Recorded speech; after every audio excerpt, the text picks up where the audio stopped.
Атакан Мадумаров башкаларга караганда эң принципиалдуулугун көрсөтөт. Мен Атакан Мадумаров менен экөөбүз мындай бири-бирибиз менен ымала келип сүйлөшпөгөнү менен, бирок бири-бирибизди мындай бир аз жактырбаган кишилерденбиз деп ойлойм да, өзүм. Ал деле ушул ойдо болуш керек.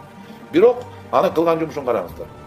Депутатка партиялар өтүп алып, кылбаган жумушту Атакан Мадумаров жалгыз өзү жүрүп кылып жатат. Эч кандай трибунасы жок.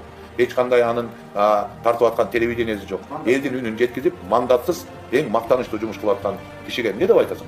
Анын азыр эч бир бийлиги жок. Мен мисалы сындагыдай аны. Ал эч бир досторун кызматка коюп аткан жок.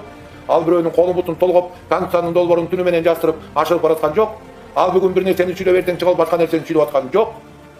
Ал монтип ортодогу биздин өкмөттү мамлекеттеги абалы орлошуп бараткан жок. Ар бир жерде ар ким топтошкон уюм баса калып, бирөөнүн үйүнүн эшигин алып келип, офисин алып эшикти каттап аткан жок да. Ал эмнени кылып атат? Ал кайта баягыдай эле өзүнүн күчүнө ишенип, кайрат менен күрөшкө аттанып баратат. Бул